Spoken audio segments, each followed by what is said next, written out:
she's in a good place. She's pleased that, again, that the jury has found him liable, guilty of 2 federal crimes. What was her reaction? And I've issued a statement as well on our Twitter as well. Her reaction is what I just said. Her reaction was that she was pleased that he's been found guilty and held responsible of 2 federal crimes, something that he's never been held responsible in his entire life. Cassie just did something no one saw coming. Right after the world heard that Diddy was found not guilty, boom, she turned around and begged the judge, don't let him walk free. Yeah, let that sink in. The court may have cleared his name on the big charges, but Cassie isn't buying it, and she's not staying quiet. She's doubling down, and the way she's doing it, bold, fast, unapologetic. Why now? Why the urgency?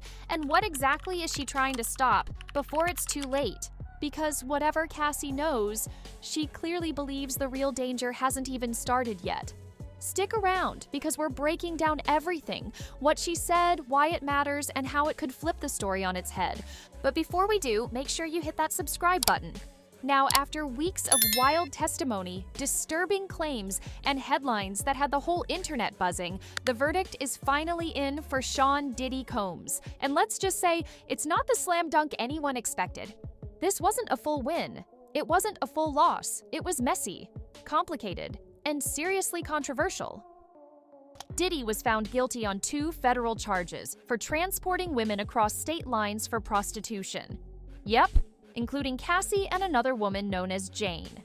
Each charge carries up to 10 years in prison. But here's the curveball. The jury acquitted him on the biggest charges: racketeering, conspiracy, and sex trafficking by force, fraud, or coercion. That's the stuff prosecutors built their entire case around. Kira, I'm still trying to wrap my mind around this. I'm not even sure if I would say there would be an appeal, because for Sean Combs and his defense team, this is a massive win. 3 of the counts that had a life sentence possibility are gone. When it comes to transportation to engage in prostitution, the minimum is nothing. There's a theoretical possibility that he walks out on probation. Now, do I think that's going to happen? No, but the max is 10 years. Even if you were to take both sentences, and he's not going to get 10 years, they're going to look at his criminal history, mitigating circumstances, aggravating circumstances, and I would assume that he gets somewhere in the middle ground, maybe like 3 to 5 years, 3 to 6 years, possible through that sentencing range for each count. Gone. Inside the courtroom, it hit like a plot twist. Diddy's lawyers called it a win.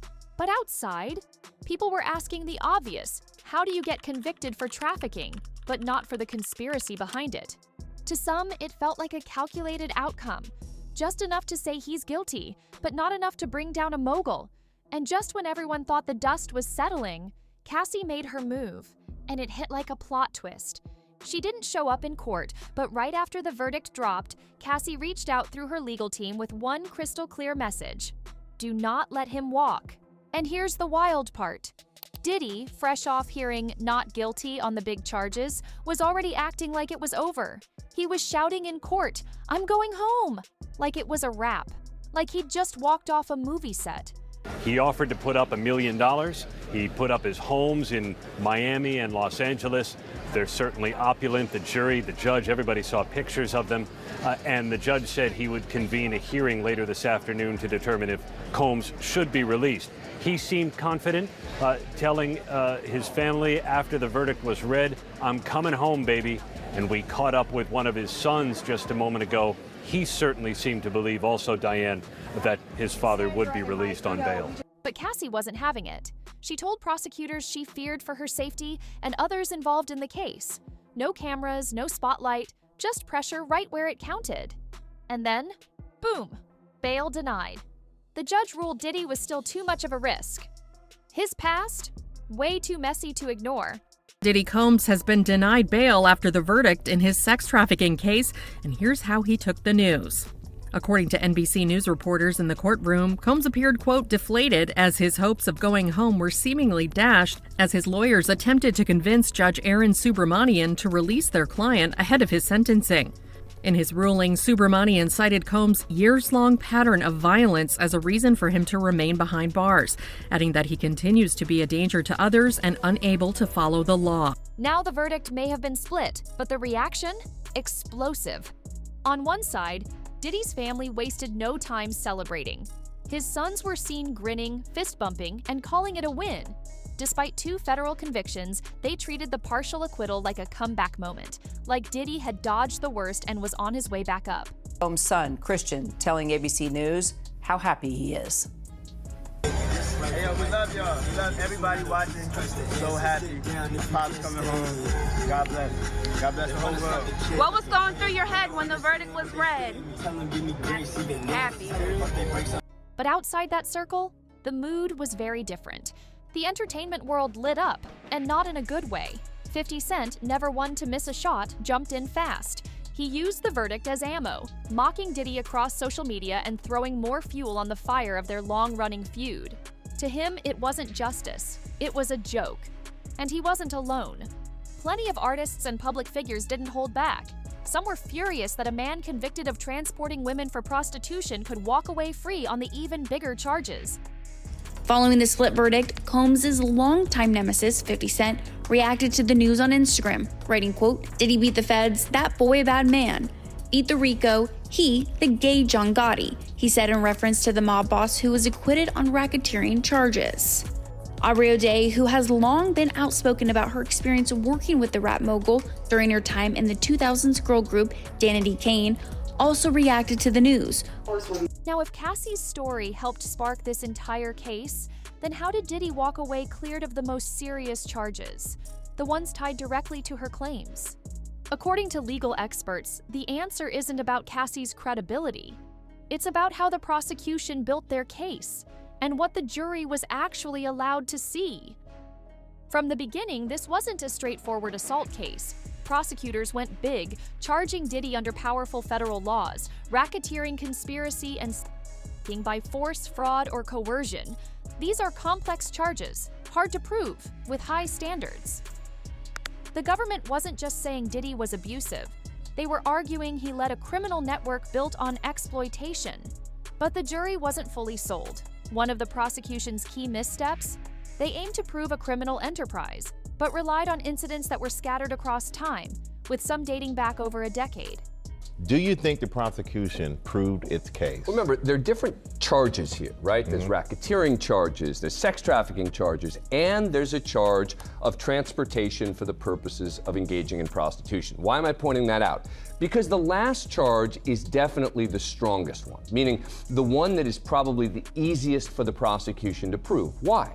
Because all they need is the jury to believe one of the prostitutes who testified saying, "I was paid to engage in prostitution and was brought across state lines to do it."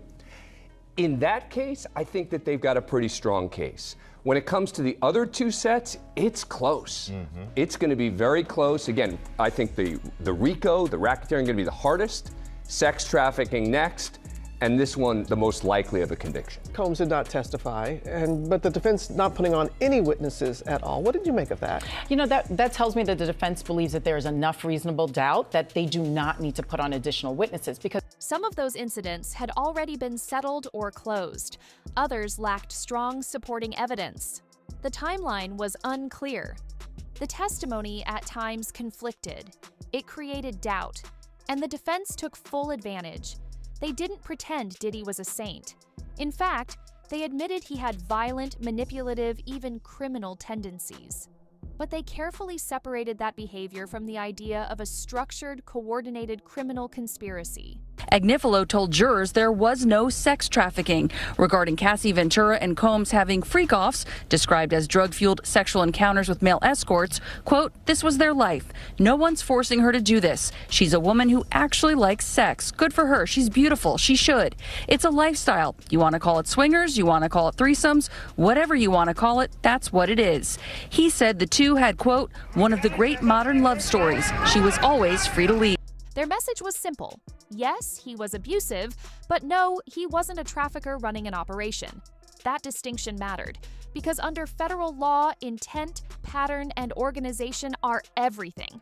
The jury couldn't convict on emotion alone. They had to apply the strict standard of beyond a reasonable doubt. If even one piece of the story didn't hold, the whole charge could collapse. And that's exactly what happened. The prosecution's narrative shifted too much, from violence to power to trafficking, without landing a clear, unified case. Meanwhile, the defense stayed focused and sharp. That contrast mattered. In the end, the jury met in the middle. They found Diddy guilty of transporting women for prostitution, a serious federal offense. But they rejected the larger claim that Diddy ran an organized trafficking ring. The case didn't fall apart because Cassie wasn't believable. It fell apart because prosecutors reached for too much and failed to connect every legal dot the jury needed to see. A juror who asked not to be named out of fear of retaliation tells ABC News that any speculation the mogul's celebrity status influenced their decision is highly insulting and belittling to the jury and the deliberation process. The juror explains to the outlet July 3rd, "We spent over 2 days deliberating. Our decision was based solely on the evidence presented and how the law is stated. We would have treated any defendant in the same manner, regardless of who they are. I have nothing else to say." Just because this trial is over doesn't mean Diddy's legal troubles are. Legal experts are already warning this might be just the beginning. While the recent case focused on federal charges tied to Cassie's accusations and one other witness, it's only one piece of a much bigger picture. Some include brand new allegations, fresh witnesses, and timelines that don't overlap with the recent trial. That means new evidence, and potentially new criminal exposure. Well, this verdict doesn't necessarily close the book. With more lawsuits pending and more eyes watching, Diddy's legal team might not be able to rest anytime soon. This might have been round one, and round two could already be loading. But here's the big question. Do you think justice was served in this case? Was the verdict fair? Or did Diddy dodge the full consequences? Let us know what you think in the comments.